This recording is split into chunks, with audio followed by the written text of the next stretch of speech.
right. You know, is Sonia Massey worthy of the constitutional promises of American citizens that's afforded to all American citizens? That is full justice. If it was your child, what would justice look like? Well, that's the same thing Sonia Massey family wants. That's what the clarion call is to Sangamon County citizens and those who stand up for right. Yes, ma'am. I have a few questions about the legislation. So with these infractions like DUIs and like high-speed chases, would they be reported to the database by the law enforcement agency, like the employer? Yes, they would be reported by the law enforcement agency, as we feel like all citizen complaints, administrative complaints, should be reported to the standardized database. Because if you don't have full knowledge about who you're hiring, then you don't know what you're getting. And that's what happened supposedly with Sean Grayson. Whether or not there was anything that helped him get his job other than his qualifications, well, we don't know, right? I think that would come out later on potentially. But I think if you're going to hire someone who constitutionally has the power to use deadly force on a tax-paying citizen, then they need to know everything about that police officer before he's hired, not after. Do you find that could potentially create some issues? Like, you know, like historically, like employers, police chiefs and sheriffs, you know, they aren't really as keen on reporting, you know, on That's the problem. So. Well, Ben just said it. That's the problem we need to fix. There has to be mandatory reporting, or else this can keep happening. I mean, it's an issue. It's a problem. Illinois has been a great leader in reforms and progressive issues, such as ensuring constitutional and good policing. It should continue that leadership by fixing this hole in the Safety Act. It took some time, and unfortunately, it took a precious life to learn. But that's how we do it. If we don't fix it afterwards, then we're not doing our job. Is this public accessible by the public? I don't know that I can say that right now. I don't know. I would assume that it probably cannot be, because there's a lot of collective bargaining issues that go into those issues. So I can't comment on that. But as Attorney Ramanuja and I have said with Tyree Nichols, you have officers leave one law enforcement agency, they have allegations of excessive force, right, and then they get hired by the next one.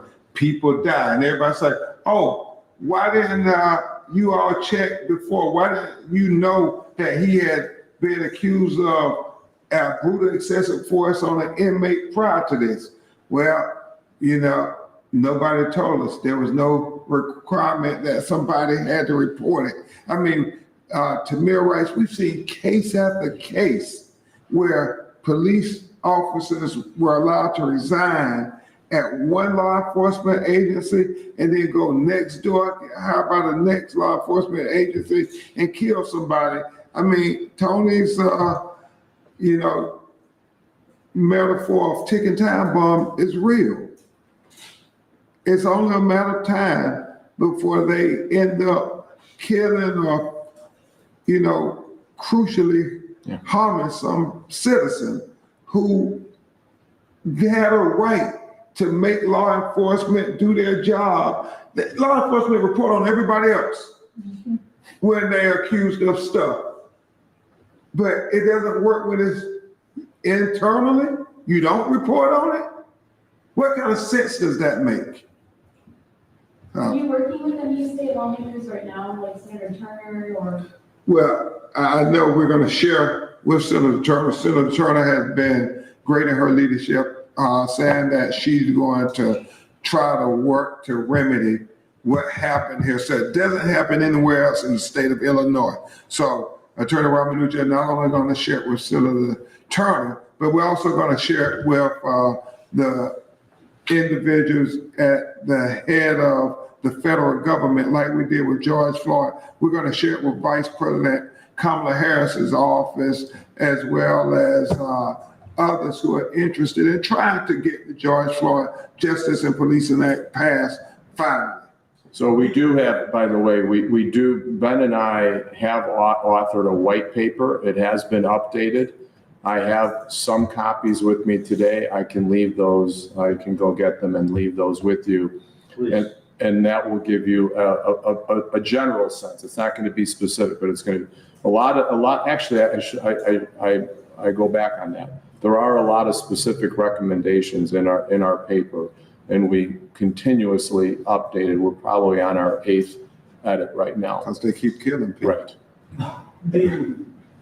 The Safety Act it was already a very politicized piece of legislation, and with, reopening it or adding to it in a way could reignite some of those political conversations around policing reform. And I wonder how you keep Sonia and Sonia's story at the front and center of that. How do you do that when you start to get into the halls of the Capitol, when you start to have those more polarizing conversations?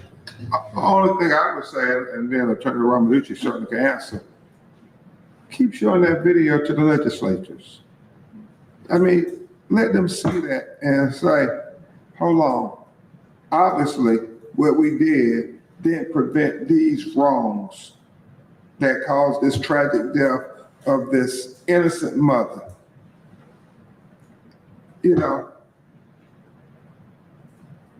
Sometimes we forget that the law is supposed to prevent things like Sonia Massey from happening. And when it fails to prevent that, then we have to do everything in our power to say never again.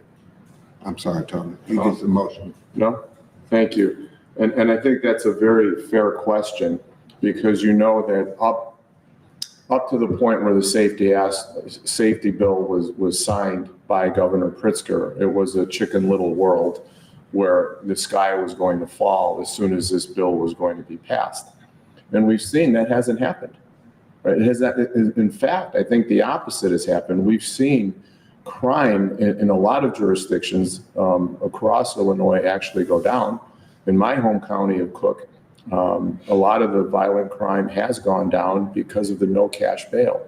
So I think in terms of the comfort zone of people looking to make the Safety Act better, I think we're there. I think the sales job has already been done on the Safety Act because it speaks for itself. What's your agenda for the DNC, and do you have plans to meet with nominees Harris or Walz? Well, obviously, Vice President Harris has talked to the family at great length about it. I do understand that they're going to renew their cause for the George Floyd Justice Policing Act to be passed, and I fully expect Vice President Kamala Harris will say her name, Sonia Massey, during the Democratic National Convention. Are there any other questions? At the county board meeting last night, multiple people mentioned that there was not enough oversight for the sheriff, for sheriff deputies, as obviously local county board officials don't have the power to kick an elected person out of office. Do you think this is part of the problem, is that we are giving law enforcement officers too much power and not having enough checks and balances against their actions? Well, I do believe that's what the George Floyd Justice and Policing Act is trying to have instituted, accountability on every level. I think you have some great county commissioners who are raising the right questions to say, we don't want anybody else innocent blood on our hands while we were on our watch. And so we thank people like Sam and other county officials who have reached out to the family and say, we're so sorry that this happened, and we're going to do everything in our power to make sure it doesn't happen again. It's always about accountability, always.